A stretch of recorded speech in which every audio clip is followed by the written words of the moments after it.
Well, thanks so much for joining us. How do you balance fun and affordability when planning a budget-friendly spring break? Could be a hard question, so we brought in an expert to fill us in. We're sharing some key questions to consider when the booking stage of your trip, as well as actual travel hacks that will help save you money along the way.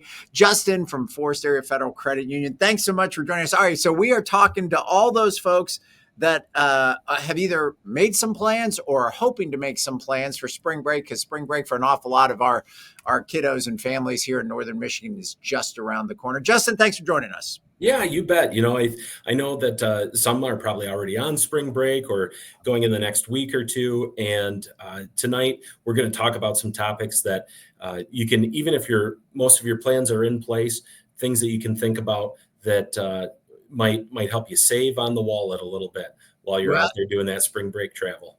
absolutely. All right. I'm gonna. I've listened to you for a while now, so this first question isn't going to come out of left field. Justin Wolf is a believer, folks, in the power of a budget. Whether that's spring break or any other aspect, take a look at your budget. How many times I've heard you say that. So what factors should we all consider when we're looking at our spring break? And it doesn't matter whether this is an exotic trip or a staycation for spring break. What kind of factors should we consider when we're thinking about our total budget for our trip? You nailed it on the head there, Mark. You're right. I was going to bring up the budget. Spring break is an exciting time of year. Many of us look forward to it. Maybe some of our viewers get to experience a spring break every year. Others, it comes less frequently. So, I mean, it's a big deal, not to mention an investment. So to make sure that you maximize the most of your time and your relaxation and get what you want out of it, you also don't want to have that spring break hangover and feel the effects financially of it after the fact. So hopefully by now our viewers, they've thought about their budget, they've developed a plan and they've worked on their budget and they've included travel for something like spring break in that budget process. So, when you're making plans for spring break, look at your lodging, the travel. What is that stuff going to cost you? Can you afford it? And or how are you going to afford it? What is the plan to pay for that up front or pay for it following the trip? Shop around for the best deals when it comes to travel and lodging. Maybe even consider, hey, does it make sense that maybe we drive the family vehicle to this spring break rather than take the air travel, especially when you're talking about multiple people in your group. And these are things that everybody, kind of knows already. They're using the search engines online, which have fabulous tools, by the way, to find the best deal and to see if they get the accommodations and the travel that meets their needs. So you definitely utilize those online tools and search engines, but also think about what are you going to do when you get there. There's a lot of destination vacations. Then there are those of us that like to go and find a beach, and that's where we spend all of our time with, the AirPods in our ears, listening to our favorite tunes or reading our favorite books. But if you're on a destination vacation or an area where there are exciting things to do, plan ahead a little bit, think a little bit about, in terms of entertainment, what are the must do's and what are the want to do's and what are the costs of each of those, so that really a lot of times when we get on vacation, we can be really impulsive. They're like, oh, swimming with the dolphins. Yeah, that I didn't plan on that. Didn't even know it was an option where I was going to be, but here, take my money. I want to do it. Right.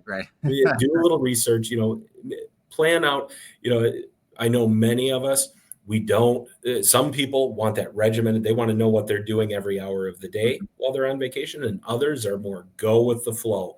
But having a brief outline of, okay, what am I willing to do and afford? What do I know that I want to take advantage of, and other things that are maybes depending on, the cost involved. But as you're doing that planning, think about this. This is probably one of the bigger things in this section, in this question, is what are the costs that we're not thinking about? Take your lodging, for example. What about parking? Is parking free on site? What about if you go to these attractions or different places, is there a charge for parking there? Are there resort fees? Are there that you might incur? Because I mean, I tell you what, if if you end up traveling around and you end up with $25 to $50 in parking fees per day that you weren't planning on, that can really take you by surprise and definitely possibly blow the budget. So take all those factors into consideration. Yeah, I think there are those things that we can either do for free or much cheaper at home. That That's when right. suddenly you're on vacation, you're having to pay for those. That we pay, we park our cars in our garages. That doesn't cost a thing. But when you're on vacation, you might have to pay for that. We can go get stuff out of the fridge, don't have to pay for that as much. But things do those extra expenses. It's not just swimming with the dolphins, which if you want to do that, great, go do that. Yeah. But there's a lot of things that add up where you're like, yeah, if I was at home, I wouldn't have to do that. All right. So how do we save money during the actual booking process when we're actually trying to do this? One of the key answer to this is, if you're just looking to get away, if you're not dead set on a certain destination, look at those destinations that are outside of the typical tourist spots, places that are still a great place to visit, but don't have the typical spring break draws of people. When you're thinking of, the beach destinations in Florida and the southern United States, those are going to be prime spots, especially when it comes to lodging and dining. Right. Maybe a trip somewhere around the Smoky Mountains is a little more affordable, or there's so many hidden gems around the country. Spring break is a known travel week and period of time. So just think outside of the box a little bit. If you're looking to save a little money, oftentimes you travel to a destination that isn't one of the prime, top 10 destinations for spring break. It's going to save you some money. At this point, you can even look for last minute deals that are available on flights and accommodations, possibly even to some of these destination areas, and consider buying tickets in advance for the attractions that you want to go to. Rather than buying on, even if you're going next week, and if you're wanting to go to a dinner show or something like that, look them up, see what the price is to buy now and make your reservation now versus when you get to the door. Another great idea is you're planning and booking. Are you meeting up with other friends or other parties while you're there? Maybe look at splitting accommodation costs. Instead of a couple of different families getting hotel rooms, maybe you can split an Airbnb and even get a better deal or price per person going that route. So share the cost. Definitely a couple of things to think about and consider. All right, so let's say you spark this next question with maybe consider an Airbnb, renting a house maybe instead of a hotel room. If you've traveled for any length of time, and especially if you've traveled with kids, kids and adults need to eat. And sometimes if you go with perhaps an Airbnb or lodging that has a kitchenette in it, boy, that's a way that you can save a lot of money by doing some cooking on your own. What are some ways that we can consider potentially saving some money? Because if you say 3 meals a day and you're away from home for 5, 6, 7 days, that's a lot of meals. That's a lot of restaurants. Yeah, but isn't part of vacation and relaxation is no cooking and no cleanup, right? Yeah, that's true. That's true. Yeah. Oh, I know that I definitely fall into that category sometimes, but there are still things that you can do here, and I think they're probably obvious things to a lot of our viewers.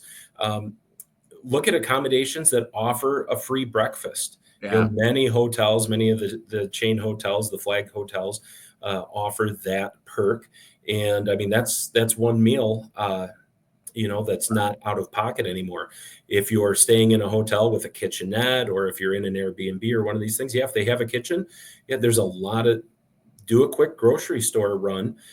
Just get some bare essentials. Maybe don't shop for the whole week because who knows if you're going to use it. Don't want to be wasteful, but at least you have the option available to you. And the other thing I'd say is, consider, especially if you're going on excursions or out and about a lot, carry some snacks. I mean, everything from, just basic snacks like many of us carry with us anyway on our normal day. And then water, take that refillable jug with you, your Yeti or your Stanley or whatever it is you have, because bottled water, especially in amusement parks and other attractions, can be quite costly. And if you're in a warmer climate, we tend to go through a lot of that H2O. So definitely consider taking something with you that's refillable. And personal experience, I if we're traveling, I'm always looking, all right, where are we going to eat next? What's the next culinary thing that maybe I don't have access to at home? Mhm. And oftentimes I've found that we'll plan the day around the meals. And we're in a warmer climate, we're active, we're doing different things. And oftentimes we sit down to a meal that we're not even hungry for, but it was part of the plan. That's what we had scheduled for the day, or what we had scheduled in our minds. I'd say be a little flexible with yourself. And on the note of having those snacks, have good fuel for your body in those snacks. Fruits and vegetables, in addition to prepackaged snacks. I happen to like protein bars because sometimes you're out, you're having a good time, you're doing things, and you're like, oh, I probably should eat something, but I'm just really not hungry to sit down and eat a full plate of food, served at this restaurant. Maybe all I need for that midday lunch is a granola bar or a protein bar and an apple. And it keeps you on the move. It keeps you doing whatever activity it is you're doing, and you're not experiencing the expense of that midday meal, along with kind of sometimes the lull that comes after that tiredness feeling of overeating. And because we're just, we planned on going to this place for lunch, so we've got to do it. Feel free to adjust those plans, because your day just might round out even a little bit better. Give your body the fuel it needs, but don't overdo it, because it can overdo it, in terms of the food we consume, as well as how much we spend on it. Yeah, absolutely. Cannot recommend enough especially if you're driving and you have a car, having a cooler in the back with cold drinks in it. Because Yeah. if you buy those at a grocery store, you're gonna pay far less than wherever you are at the beach or whatever for like that. And having that bag of snacks in the car, highly recommend. If you go to a warm climate, avoid the chocolate covered things, because those are gonna bake in your car and Yes. be a hot mess. But yeah, if you can literally nibble off the expense of those in between meals with snacks and drinks out of your car, you can save a fortune when you're talking over 5 or 6 days. All right, so we're taking our kiddos on trips. They have a lot of visions, goals, and dreams, and it's awfully hard in the spur of the moment to say no to the kids when they want to do something. So how do we perhaps save some money when it comes to entertaining the kids during our trip? Yeah, I've got some ideas for you here also. And I want to share a road trip game from a friend Okay. that we're all familiar with, looking for all the different states' license plates, right? Sure. While you're on the road. And a friend recently told me, he says, in his experience, the two most difficult license plates to find while driving around, at least in northern Michigan, is Hawaii and Rhode Island. Hawaii, naturally, because the body of water that is in between us, and Rhode Island is it's such a small state and population that I guess mathematically it's probably you're less likely to see one of those. So while you're on your trips, look for those Hawaii and Rhode Island license plates. But when you reach your destination, look for those low cost attractions that are in the area. I mean, destination theme parks and stuff aside, there's a lot of great things going on. If anybody is doing a staycation, or anybody coming to the Traverse City area, I just noticed today, I think it looked like all next week, the State Theater in Traverse City is offering cost-free movies. I mean, it's happening in Traverse City. Those types of things are happening all around our country too. Right. You just have to look for them. Museums and parks and nature areas, so many possibilities of activities to still enjoy the area you're going to, but doing it for low or no cost. And often those types of activities that are low or no cost, the parks, the nature trails, and all of this, it also gives us a time to connect with the people that we're traveling with. Right. So many times, we go to the big attractions and our attention is drawn to all of the things around us rather than the people that we're actually traveling with. So it's definitely worth a try to try and incorporate at least one of those types of things, a museum or a park, nature trail in your travels. And if you do find yourself in one of the high demand areas, theme parks, stuff like that, and you're working really hard to stay in a budget, steer away from the souvenir shops. It's always nice to go in, and we like to get those little mementos, like to have a keychain, coffee mug, but often there's so much more in there that can really start draining the pocketbook pretty quickly. So if it's a concern for you, just maybe make an effort to avoid those areas, and can save you some dollars there too. Yeah, and I also recommend talking to a local. Yes. Just stop in at the gas station or wherever, talk to a local, and if they have kids, be like, hey, what explain your situation. They understand it. Hey, what can we do today, or what's there around here? What's there around here to do that we can do on a low budget? The other big advantage, especially if you're traveling with little kids, is they have a point where they, even at Disneyland or wherever, they're full, they're done.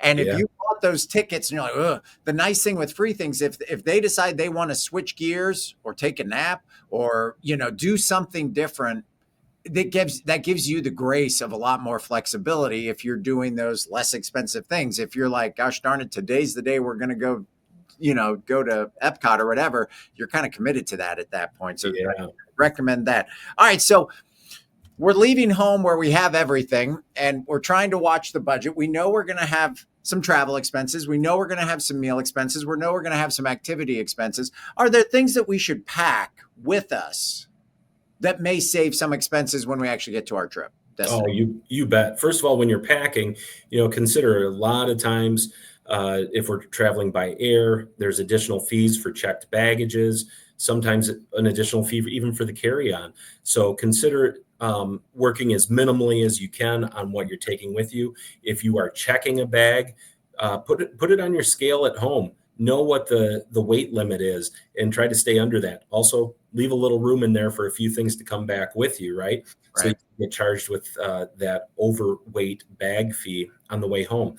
But one of the most common things that travelers will run into is they get to their destination, and somewhere along the line, they need sunscreen, they need medications, even if it's just over-the-counter stuff. Ibuprofen. Yep. If you have to buy that in a theme park gift shop, you are going to pay dearly for it. The charger for your telephone, those things can be expensive. If you can travel with those things, sunscreen, just personal hygiene items, if you can have those with you, it's going to save you a bundle as compared to having to buy them in some of the biggest tourist areas that you might be visiting.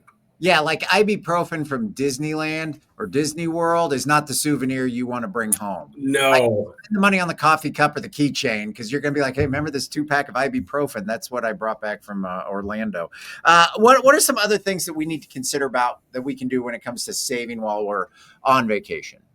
Well, I always encourage people to think about, at least consider travel insurance.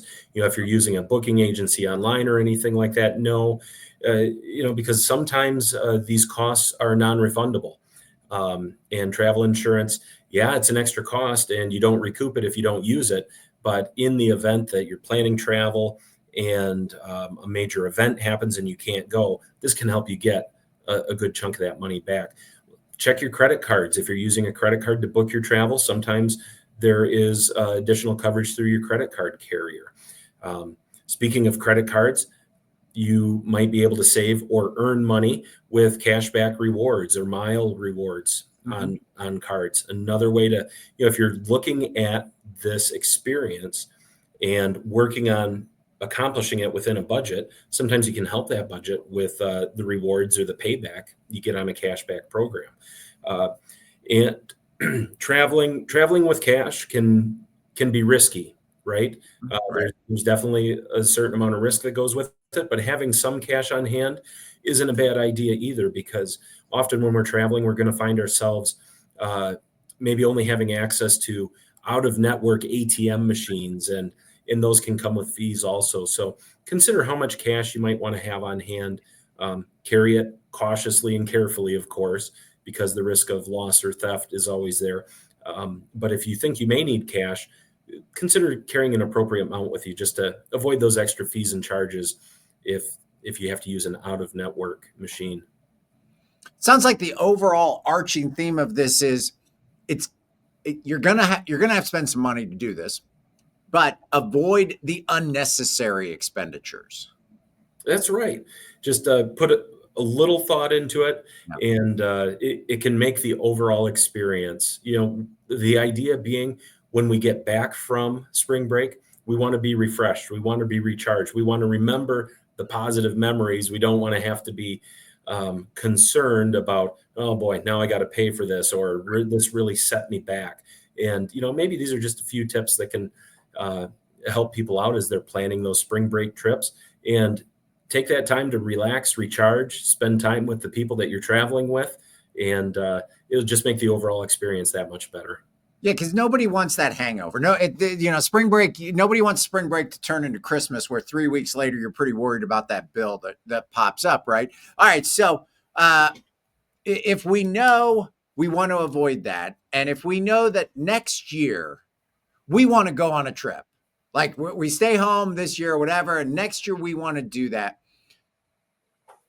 is that the kind of thing that we can save a little bit over the next 11 months so that next year we can go on a spring break and have it paid for before we even go, or have that money set aside to avoid that hangover? Is this one of those things that we can budget for and save in the future for? Oh, of course, and of course, that's what we're going to encourage people to consider doing, because if you put these expenses on a credit card and don't have the funds to pay it back immediately, you're going to incur finance charges. So, one of the best ways to have an overall great experience on spring break and not have to worry about the aftermath of the expense is to plan for it over the year ahead. And just like anything, taking little steps, putting a little bit away over time with a plan, it's going to help you get there. I like that concept too, of knowing, where you are in, let's say, November, how much you've saved in November. That may determine how far away from home you can actually get. Are we going to Indianapolis or are we going to Orlando, right? Because you kind of know, I've saved this much money. That helps you better plan. And then when your trip is done, you're paid for and all set up. All right. Well, Justin, thank you so much for the tips. I hope everybody out there has a safe and affordable spring break and has the experience. And we'll see you all when you come back. Justin and I will not be tan. Because we're going to stay right here. We're going to go spend time inside the State Theater watching all the awesome movies that they put on all day. Hey, Justin, thank you so much. You too, Mark. Have a great night. You too.